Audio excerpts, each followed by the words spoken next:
COECV, como a gente já falou, a Polícia Militar só vai atuar com aval da COECV. Como é que a COECV é provocada? Quando a gente leva um ofício, tá, para a Polícia Militar faz um estudo de situação. Tá? Ele vai no local e faz um levantamento de quantos invasores estão envolvidos ali, tá? Se há já aquelas construções de alvenaria no local, se há apenas aquelas construções improvisadas, aqueles barracos, tá? Quais são as principais vias de acesso, tá? A presença de crianças, de idosos, eles fazem todo um levantamento, todo um dimensionamento, tá? De efetivo policial que vai ser necessário para cumprimento daquela ação e encaminha todo esse estudo para a COECV, tá? Porém, como a gente falou, a COECV só se reúne a cada 60 dias. Então, se a Polícia Militar for provocada ali dias após essa reunião, tá? Eles só vão deliberar sobre esse apoio solicitado ali pelo juiz, tá? 60 dias. Tá? E aí que reside o nosso problema, a nossa grande dificuldade hoje. Porque a gente sabe que esses conflitos, essas ocupações, elas crescem a cada dia. Tá? E essa demora faz com que aumente o grau de dificuldade na hora de cumprir esse mandado. E qual é o papel da COSCV nesse momento? Ela vai indicar se ali se trata de uma ocupação consolidada, tá? Se é uma área que já está ali com residências de alvenaria, com estrutura ali, né, de energia elétrica, o mínimo de infraestrutura.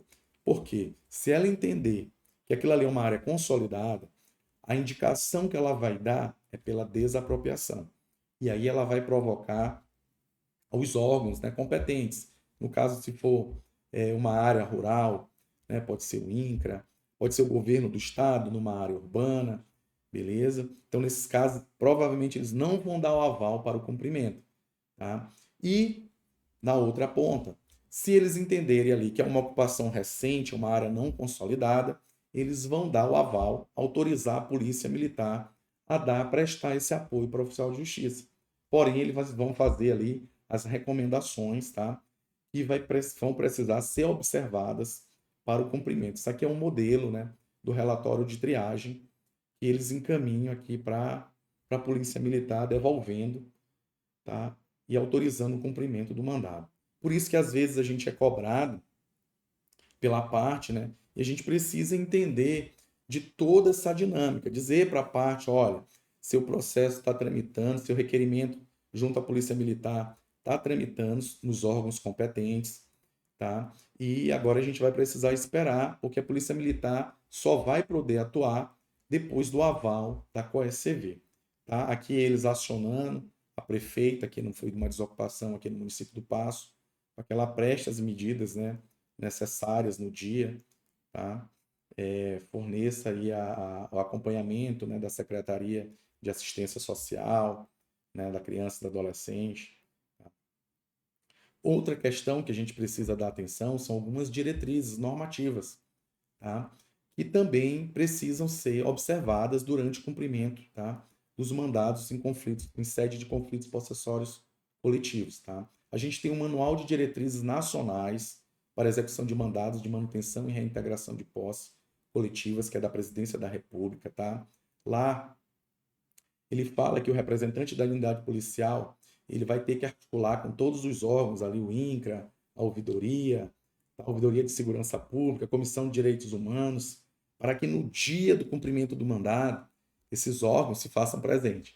Particularmente, né, uma crítica aqui, eu nunca vi, tá? Nenhum membro dessas comissões, nem mesmo da COECV, pelo menos nos que eu já cumpri, presentes ali no momento do cumprimento desses mandados. Tá? E da questão dos limites, né, da ordem judicial. Aqui ele direciona, tá, uma orientação para a força pública, né, e caso o oficial de justiça, tá, queira realizar uma ação que ultrapasse ali os limites da determinação judicial, tá, que o comandante deve suspender ali o cumprimento da ação. Tá? Então, nesse caso aqui, lógico, a gente vai se cingir, se limitar ao comando ali previsto ali na determinação. Olha algumas orientações que são até de difícil observação. Tá? Ele proíbe aqui o uso de mão de obra privada no momento da remoção. Ora, a gente sabe que no momento ali da desmobilização de uma ocupação, a gente vai precisar de tratores, de caminhões, né, de máquinas para fazer aquela desocupação. E geralmente a polícia militar, o Estado, não tem, tá, esses equipamentos. A parte vai precisar disponibilizar. E ele vai buscar isso na iniciativa privada. Vai ter que contratar uma empresa, né? Então, assim, nesse caso, tá? Inevitavelmente a gente não vai poder dispensar o auxílio dessa mão de obra, tá, privada, porém a gente tem que fazer esse uso com muita cautela. É importante que no momento ali do cumprimento de mandado, mesmo que o momento seja tenso ali, a gente oportunize, chame as lideranças, tá? E dialogue com elas, no intuito de que haja ali, tá, um momento para retirada ali dos materiais que aquelas pessoas utilizaram para fazer aquela ocupação, telhas de brasilite, geralmente é o que eles utilizam, tá? Madeiras, tá? Se eles tiverem interesse, se houver essa possibilidade, é importante que seja oportunizado, tá? Para aquelas pessoas, tá, que estejam ocupando, fazendo aquela ocupação irregular, que eles retirem, desmobilizem todo esse material. Tá? A gente tem até um exemplo, né, que aconteceu agora recente, que eu não conheço os detalhes do processo, esse processo, inclusive, parece que está em sigilo, aconteceu lá no município de Zedoca, né?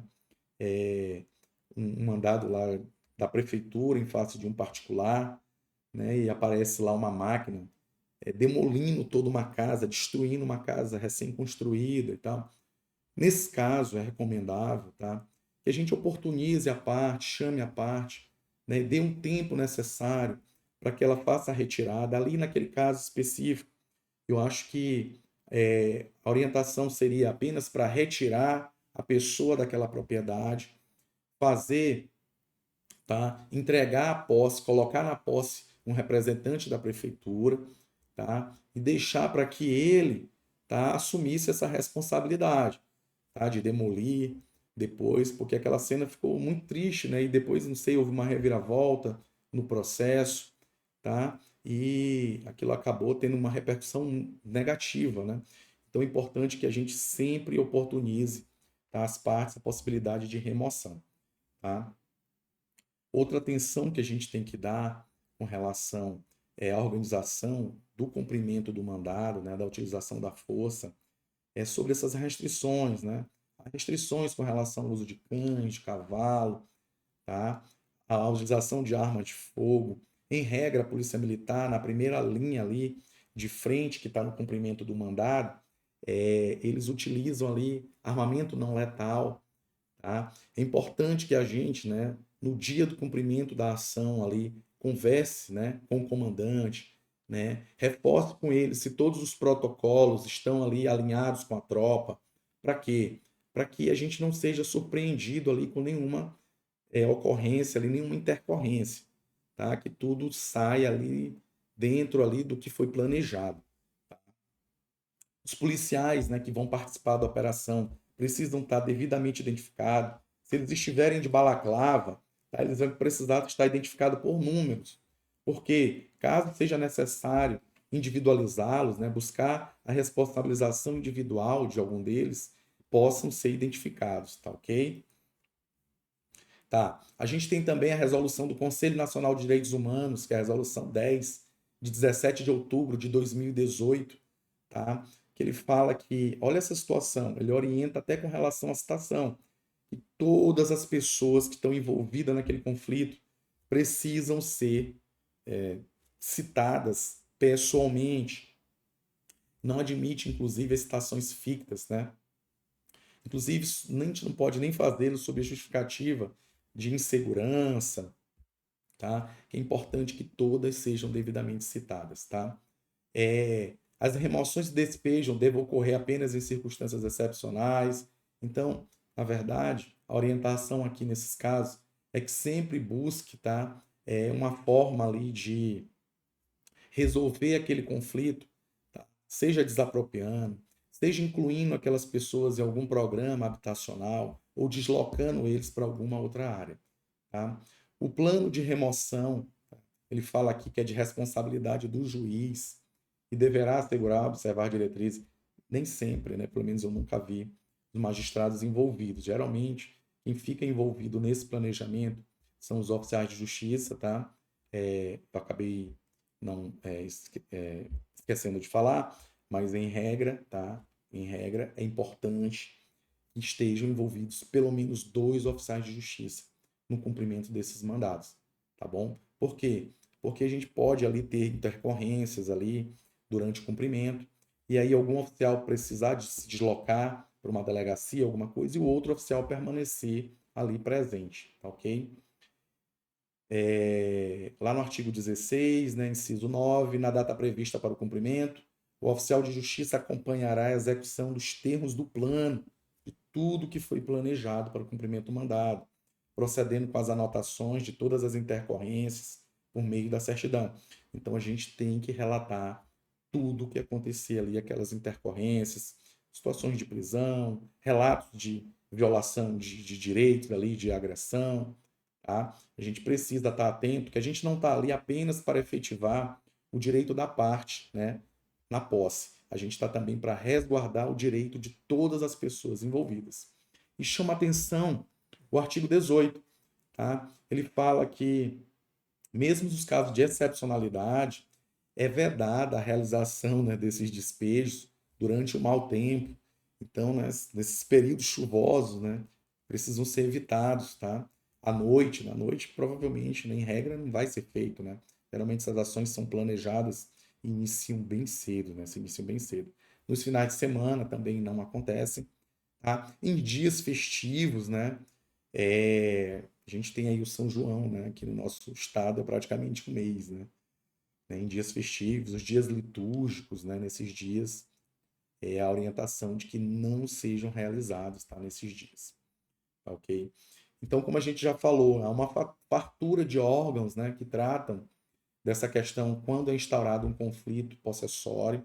A gente tem aí o provimento 8/2019, que criou o Núcleo de Regularização Fundiária Urbana e Rural do Tribunal de Justiça, que no seu artigo 3º traz lá que esse núcleo deve atuar na mediação dos conflitos, inclusive em parceria com a SCV, tá?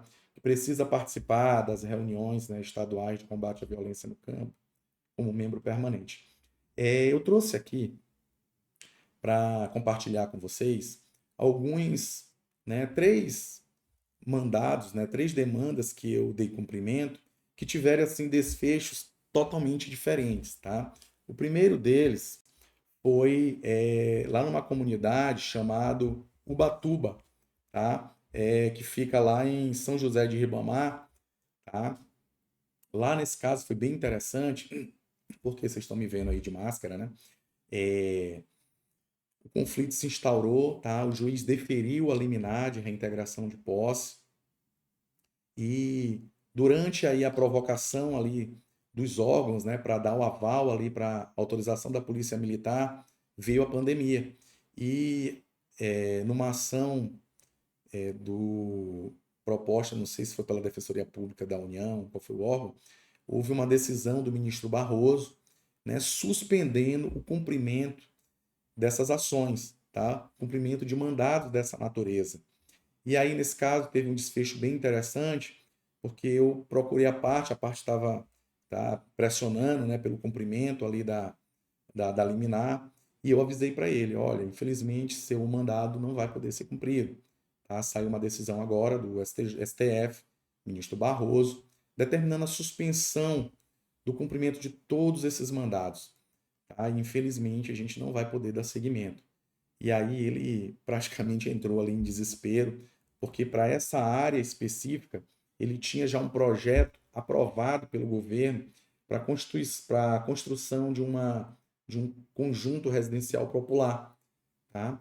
E aí ele perguntou se eu tinha acesso, tá, às lideranças, e eu estava com um contato bem próximo com a liderança, e nesse caso aí eu consegui, né? O que que ele fez, né? Ele fez uma permuta, né? Com os ocupantes ali, com os invasores. Ele tinha uma outra área, mais ou menos a 1 quilômetro, 2 quilômetros dessa região, e ele fez uma permuta com eles. Olha o que ele teve que fazer para garantir o projeto dele aí de construção das casas, do conjunto residencial. E aí eu procurei a liderança, tá? Conversei com ele e ele reuniu com o pessoal. Isso, conversei com ele numa sexta-feira. Quando foi no domingo, ele me ligou, avisando que eles tinham aceitado fazer a permuta, tá? E que se eu podia ir para lá, tá? Que eles iam fazer a desmobilização do acampamento. E eu fui para lá no domingo, tá? Nesse dia, estava até de vermelho, né? Nesse caso aí, né? Não foi por acaso, né? Essa camisa vermelha, tá? Fui lá e dei cumprimento, né? Eles saíram, fizeram a desocupação, desmobilização do acampamento e a gente conseguiu efetivar aí, lógico, com a participação da parte autora, tá? Esse outro aqui já aconteceu também na área de Ibamar, é uma área que tem bastante conflito aqui na região metropolitana, tá? Foi numa região chamada Ubatuba, tá? Próxima ao município lá, a sede de São José de Ribamar. E nesse caso aqui, de fato, foi um dia assim, não era uma área muito grande, mas o planejamento ali, tá, não foi adequado ali para o cumprimento do mandado inicialmente, e a gente teve que suspender ali o cumprimento do mandado. Ali tem uma senhora, não sei se vocês conseguem ver, era a líder do movimento e ela insuflava as pessoas ali, tá? Tentaram, jogaram pedras no trator, que começou a fazer ali a desmobilização, e a gente suspendeu o cumprimento, e aí a Polícia Militar acionou o batalhão de choque, tá? Para dar seguimento no cumprimento do mandado, e a gente teve aqui esse desfecho, acho que eu vou conseguir compartilhar com vocês, tá? Saiu aqui dessa forma aqui o cumprimento, não sei se vocês estão conseguindo ouvir o áudio. A gente precisou aqui usar da força, né? Um batalhão de choque aqui com bombas, né? De gás, lacrimogêneo, tá? E felizmente a gente conseguiu efetivar aqui, tá? A parte na sua posse, tá? Ninguém se machucou, ninguém saiu ferido, tá? Nesse dia lá tinham poucas pessoas ocupando, mas eles têm uma capacidade de mobilização muito grande, tá? Quando a gente chegou lá com a polícia, rapidamente eles mobilizaram um número tão grande de pessoas que nem cabia ali dentro daquele espaço que estava sendo ocupado, tá? Esse outro aqui foi uma reintegração de posse que eu cumpri lá no Paço do Lumiar, tá? Uma invasão que durou mais ou menos uns 6 meses para que a Coercivil desse o aval, tá? Inclusive foi até o STF, o STF que teve que autorizar esse cumprimento, tá? E nesse dia foi bastante tenso, a gente mobilizou mais ou menos um efetivo de 200 policiais, tá? Foi isolado, foi feito um planejamento muito grande para que não envolvesse, que eles não conseguissem mobilizar pessoas de fora do movimento, tá? Nesse dia foi feito um isolamento bem grande da área, tá? E o desfecho lá, graças a Deus, tá? Depois de um intenso diálogo com as lideranças, foi bastante favorável. A gente conseguiu, tá? Evitar o emprego da força, tá? E fez a desmobilização lá com auxílio da Polícia Militar, tá? Esse vídeo aqui foi gravado aqui por um cinegrafista que estava lá e acompanhou lá o cumprimento de todo o mandado. E o colega Alexandre estava comigo nesse dia lá.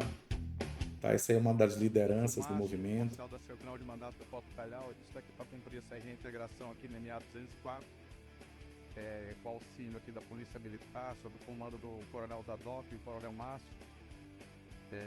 Coronel Zadok. A gente conseguiu convencer aqui o pessoal que estava ocupando irregularmente esse terreno a fazer o cumprimento espontâneo da decisão.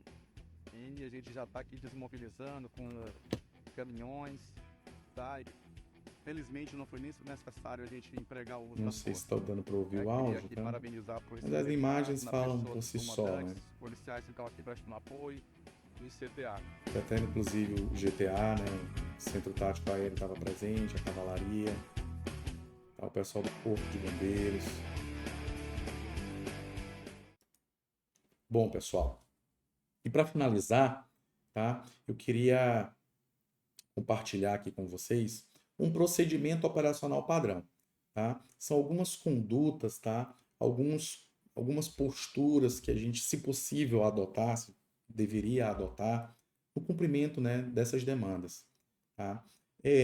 Primeiro, é atuar sempre em conjunto com outro oficial de justiça, como a gente já ressaltou, é importante que a gente esteja junto, porque, como eu falei, tá? Pode ser necessário que alguém tenha que se ausentar ali, e é importante sempre que o cumprimento esteja acompanhado pelo oficial de justiça. A diligência só tem hora para começar. Tá? O oficial de justiça ele precisa permanecer no local durante todo o cumprimento, até a finalização. Tá? Solicitar sua chefia imediata, os EPIs, né? No caso, os coletes. Tá? Confirmar junto ao comandante da operação que todos os protocolos que envolvem a atuação dessa natureza serão observados. Tá? Utilizar roupas leves nesse dia, tá? Por quê? Porque pode durar o dia inteiro. Tem locais que às vezes não são de fácil acesso. Porém, a gente não pode descuidar, né, da nossa identificação visual. A gente não pode estar muito tático ali para não ser confundido com o policial, com os policiais, né? Nem tampouco a gente tem que estar chamando a atenção, né? Tá ali de laranja, uma cor chamativa, tá? Para que a gente também, tá, não seja identificado de forma assim à distância, né? É importante também a gente não estacionar nosso veículo nas proximidades, tá? Se possível, a gente nem levá-lo, a gente utilizar o veículo oficial ou fazer o deslocamento junto, tá, com o comandante da operação, tá? A gente precisa seguir todas as orientações do comandante sobre como a gente vai precisar estar posicionado ali, tá, durante o procedimento, sobretudo quando começar o emprego da força, tá? Por quê? Porque é importante ali quando inicia o emprego da força que a gente se mantenha uma certa distância para que a gente não seja alcançado ali por objetos que possam ser arremessados, tá? Levar água, mantimento suficiente para o dia inteiro, tá? Porque o oficial de justiça só vai poder deixar o local, tá, após a conclusão dos trabalhos de todos aqueles que estão auxiliando ali, tá? Evitar no início da operação, a gente evitar a condução de manifestantes por desacato, desobediência. Por quê? Vai ser bem comum, tá, ter ofensas, xingamentos. Então é importante que a gente não se deixe levar por esse momento inicial ali de tensão, porque se a gente efetua a prisão de alguém, tá, a gente vai criar todo um tumulto ali e pode acirrar mais ainda os ânimos, ok? Caso sejam efetivadas assim prisões por situações que não guardem conexão com o cumprimento do mandado, vamos imaginar um porte de arma, um crime de tráfico de drogas, alguma coisa, a gente não precisa se deslocar para a delegacia. Esse trabalho é de responsabilidade da polícia. A gente só vai para a delegacia se houver alguma intercorrência que guarde relação com o cumprimento do mandado. Tá bom? Então, nesses casos que envolver crimes alheios ao cumprimento do mandado, é importante que a gente não figure nem como, mesmo como testemunha, tá? E caso, tá, isso aqui é importante, caso ocorra alguma intercorrência de natureza grave, alguém saia bastante machucado, tá? Ou, no caso, alguém venha a óbito, é importante que a gente evite declarações para a imprensa naquele momento, tá? A gente se limite a dizer que tudo vai ser relatado, comunicado ao juiz e integrará os autos. Por quê? Se a gente der uma declaração ali, naquele momento de tensão, a gente pode, né, de repente, falar algo, ter uma fala tirada de contexto, e isso pode gerar todo, né, uma celeuma, um nível de exposição desnecessário. Tá ok? Pessoal, queria agradecê-los aqui, tá? E dizer para vocês que quero que vocês tenham o máximo de aproveitamento. E quando a gente tiver presencialmente qualquer dúvida com relação a essa temática, a gente fica à disposição.